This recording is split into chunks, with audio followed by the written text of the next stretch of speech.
Hallo und herzlich willkommen zu Redensarten auf den Punkt. Heute tauchen wir in die spannende Welt der deutschen Redewendungen ein. Wenn ihr mehr erfahren wollt, vergesst nicht, unseren Podcast zu abonnieren und die Glocke zu aktivieren. Schön, dass ihr dabei seid bei Redensarten auf den Punkt. Jede Episode bringt euch neue spannende Redewendungen und deren Bedeutung. Abonniert uns und klickt auf die Glocke, um nichts zu verpassen. Stell dir vor, du hörst jemanden sagen, ich habe heute den Faden verloren. Was denkst du, was das bedeutet? Sicherlich nicht, dass jemand wirklich einen Faden verloren hat, oder? Genau. Das ist eine Redewendung. Redewendungen sind feste Ausdrücke, die nicht wörtlich zu verstehen sind. Sie haben eine übertragene Bedeutung und machen unsere Sprache lebendig und bunt. Das Interessante an Redewendungen ist, dass sie oft Bilder im Kopf erzeugen. Wenn ich zum Beispiel sage, ich drücke dir die Daumen, stellst du dir vielleicht jemanden vor, der die Daumen drückt, um Glück zu wünschen. Richtig. In vielen Kulturen gibt es ähnliche Redewendungen, die dasselbe ausdrücken, aber manchmal unterscheiden sie sich auch stark. Das macht das Lernen von Sprachen so spannend und herausfordernd. Redewendungen sind oft sehr alt und haben ihren Ursprung in historischen Ereignissen oder in der Natur. Sie erzählen uns Geschichten und zeigen, wie Menschen früher gelebt und gedacht haben. Ein Beispiel dafür ist die Redewendung etwas aus dem Ärmel schütteln. Früher hatten Menschen große Ärmel, in denen sie Dinge verstecken konnten. Es bedeutet, etwas mit Leichtigkeit zu tun oder schnell eine Idee zu haben. Interessant ist auch, dass Redewendungen oft Gefühle oder Stimmungen ausdrücken. Wenn jemand sagt, ich habe Schmetterlinge im Bauch, weißt du, dass er verliebt oder aufgeregt ist, obwohl es keine echten Schmetterlinge gibt. Ja, und genau das macht die Sprache so reich und vielfältig. Redewendungen helfen uns, unsere Gedanken und Gefühle auf eine kreative Weise auszudrücken. Sie sind wie kleine kulturelle Schätze, die wir entdecken können. Manchmal kann es jedoch verwirrend sein, wenn man eine Redewendung zum ersten Mal hört. Da hilft es, den Kontext zu verstehen oder jemanden zu fragen, was sie bedeutet. So lernt man schnell dazu. Und wenn man selbst eine neue Sprache lernt, ist es eine gute Idee, einige Redewendungen zu lernen. Sie helfen nicht nur beim Verstehen von Gesprächen, sondern lassen einen auch natürlicher klingen. Genau, das ist ein großer Vorteil. Außerdem macht es Spaß, Redewendungen zu entdecken und zu benutzen. Sie sind wie kleine Rätsel, die man lösen kann, um die Sprache besser zu verstehen. Also, beim nächsten Mal, wenn du jemanden ins kalte Wasser springen hörst, denk daran. Es geht nicht um echtes Wasser, sondern darum, mutig etwas Neues auszuprobieren. Nachdem wir nun wissen, was Redewendungen sind, schauen wir uns einige an, die im Alltag besonders häufig vorkommen. Sie machen unsere Gespräche lebendiger und spannender. Ja, zum Beispiel jemanden auf die Palme bringen. Das bedeutet, jemanden sehr wütend oder verärgert zu machen. Man stellt sich vor, wie jemand vor Zorn auf eine Palme klettern möchte. Oder aus einer Mücke einen Elefanten machen. Das sagt man, wenn jemand aus einer kleinen Sache ein großes Drama macht. Es zeigt, wie übertrieben manche Reaktionen sein können. Ein weiteres schönes Bild ist den Nagel auf den Kopf treffen. Wenn jemand genau das Richtige sagt oder tut, dann trifft er wirklich den Nagel auf den Kopf. Sehr treffend, oder? Genau. Und wenn jemand nicht alle Tassen im Schrank hat, dann ist er vielleicht ein bisschen verrückt oder verhält sich seltsam. Solche Ausdrücke bringen oft ein Lächeln in unser Gesicht. Ja, und sie helfen uns, Emotionen und Meinungen klar zu kommunizieren. Wenn ich sage, das ist nicht mein Bier, meine ich, dass mich etwas nicht interessiert oder es nicht mein Problem ist. Spannend ist auch das Kind mit dem Bade ausschütten. Das bedeutet, dass man in der Eile oder im Ärger etwas Gutes oder Wichtiges verliert, weil man alles auf einmal loswerden will. Und wenn jemand etwas auf die lange Bank schiebt, dann verschiebt er eine Aufgabe oder Entscheidung immer weiter. Das kennt wohl jeder von uns, oder? Absolut. Viele dieser Redewendungen zeigen menschliche Schwächen oder Verhaltensweisen auf humorvolle Weise. Sie geben uns Einblicke in die Kultur und Denkweise einer Sprache. Ein weiteres Beispiel ist den Kopf in den Sand stecken. Das bedeutet, die Realität zu ignorieren oder Probleme nicht wahrhaben zu wollen. Ein bisschen wie ein Vogelstrauß. Richtig. Und wenn jemand aus dem Nähkästchen plaudert, erzählt er geheime oder private Informationen. Da ist Vorsicht geboten. Ins Fettnäpfchen treten ist auch eine häufige Redewendung.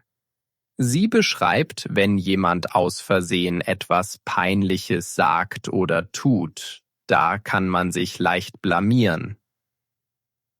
Diese Redewendungen machen die deutsche Sprache so bunt und ausdrucksstark. Sie sind kleine Fenster in die Alltagskultur und zeigen, wie kreativ Menschen im Umgang mit Sprache sind. Und das Beste ist, dass man durch das Erlernen solcher Ausdrücke auch ein Stück weit in die Denkweise und den Humor der Menschen eintauchen kann.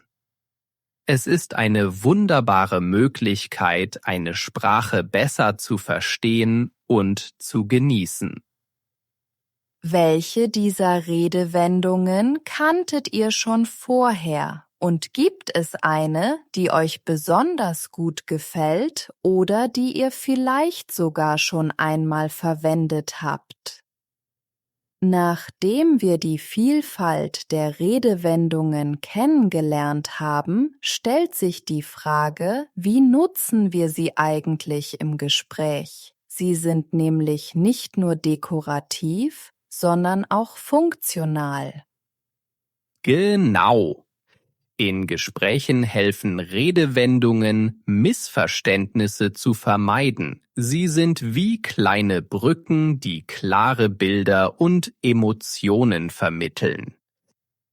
Nehmen wir zum Beispiel 2 Fliegen mit einer Klappe schlagen. Wenn ich das sage, weiß mein Gegenüber sofort, dass ich 2 Dinge gleichzeitig erledigen will. Oder über den eigenen Schatten springen. Das bedeutet, dass man sich überwinden muss, etwas zu tun, was einem schwerfällt. ein guter Motivator in Gesprächen. Redewendungen zeigen auch Empathie. Wenn jemand auf dem Zahnfleisch geht, verstehen wir sofort, dass er erschöpft ist. Das schafft Verständnis und Gemeinschaft. Und sie können Gespräche auflockern. Alles in Butter ist eine charmante Art zu sagen, dass alles in Ordnung ist. Das bringt oft ein Lächeln. Sie sind auch nützlich, um Zustimmung zu signalisieren. Da ist der Wurm drin, sagt man, wenn etwas nicht richtig funktioniert und der andere fühlt sich verstanden. Richtig. Wenn man Nägel mit Köpfen macht, zeigt das Entschlossenheit. Es motiviert auch andere, klar und direkt zu handeln. Redewendungen sind also nicht nur sprachliche Zierde, sondern sie haben eine wichtige soziale Funktion. Sie können auch Kritik abschwächen. Ja, wie bei Das ist ein zweischneidiges Schwert. Damit kann man auf Vor- und Nachteile hinweisen, ohne direkt zu kritisieren. Und durch Humor in Redewendungen wie wo der Pfeffer wächst, wird die Stimmung oft gelockert. Das hilft, Spannungen abzubauen. Sie sind wie ein Werkzeugkasten für verschiedenste Gesprächssituationen. Mit Redewendungen kann man subtiler kommunizieren und oft auch diplomatischer. Genau, und sie helfen, Gemeinsamkeiten zu finden. Wenn beide Gesprächspartner die gleiche Redewendung kennen, entsteht schnell ein Gefühl der Verbundenheit. Interessant ist auch, dass Redewendungen manchmal auf regionale Besonderheiten hinweisen. Das kann Gespräche noch spannender machen.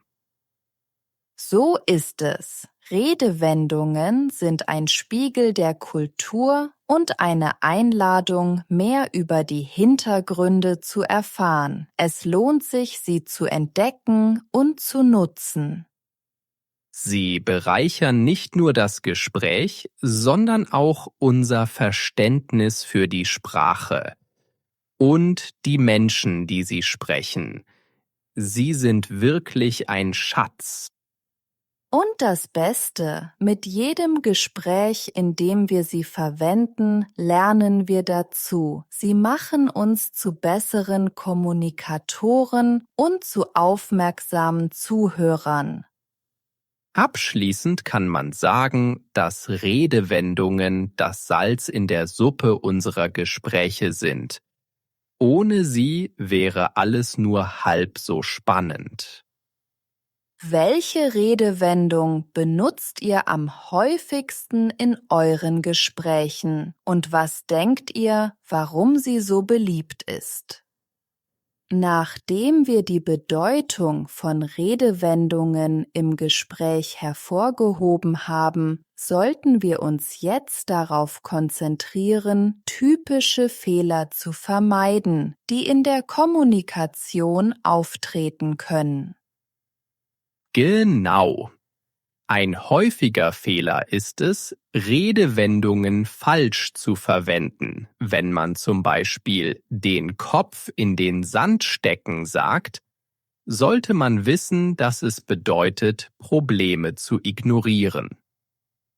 Ein weiterer häufiger Fehler ist die Übersetzung von Redewendungen aus einer anderen Sprache. Das führt oft zu Missverständnissen, weil die Bilder nicht immer in jeder Kultur gleich verstanden werden.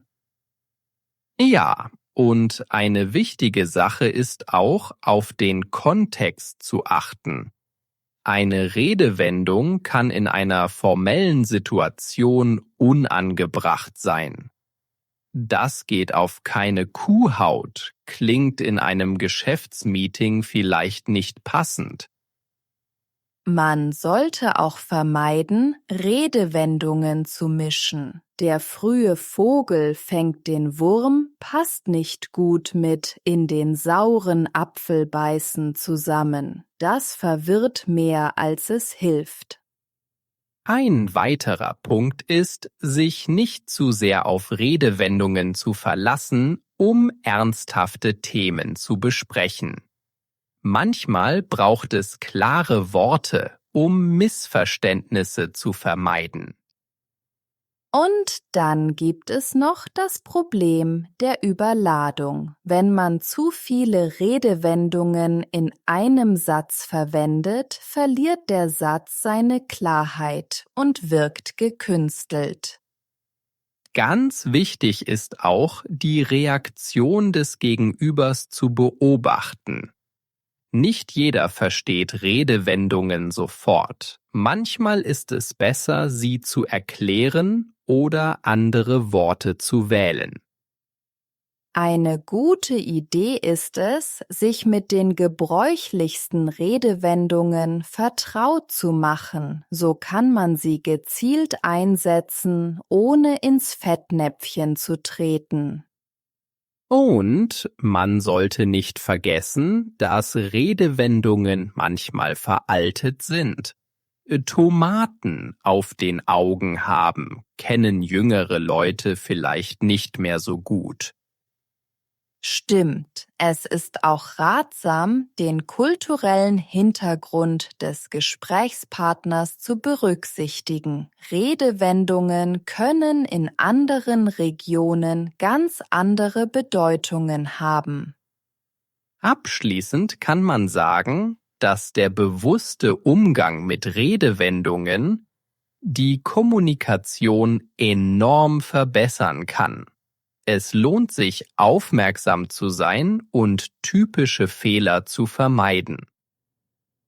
Richtig, mit ein wenig Übung und Achtsamkeit wird man schnell zum Meister der Redewendungen und kann sie effektiv und richtig einsetzen. Vielen Dank, dass ihr unseren Podcast angehört habt. Wir hoffen, dass ihr nun typische Fehler bei Redewendungen besser vermeiden könnt. Bitte hinterlasst einen Kommentar mit euren Lieblingswörtern aus unserem Podcast. Vergesst nicht, unseren Podcast zu abonnieren und die Glocke zu aktivieren, damit ihr keine Folge verpasst. Wenn euch die Episode gefallen hat, gebt uns ein Like. Wir freuen uns auf euer Feedback und eure Unterstützung. Bis zum nächsten Mal. Die Redewendung. Eine Redewendung ist ein feststehender Ausdruck. Mit einer Redewendung lassen sich Gefühle besser ausdrücken. Der Motivator. Ein Motivator kann Menschen zum Handeln bewegen. Der Motivator hilft oft bei schwierigen Aufgaben. Die Empathie. Empathie ist wichtig für gute Gespräche. Durch Empathie entsteht Verständnis zwischen Menschen. Der Kontext. Der Kontext spielt beim Verstehen eine große Rolle. Ohne Kontext kann eine Aussage falsch verstanden werden. Die Vielfalt. Vielfalt macht Gespräche interessanter. Durch Vielfalt entstehen neue Perspektiven.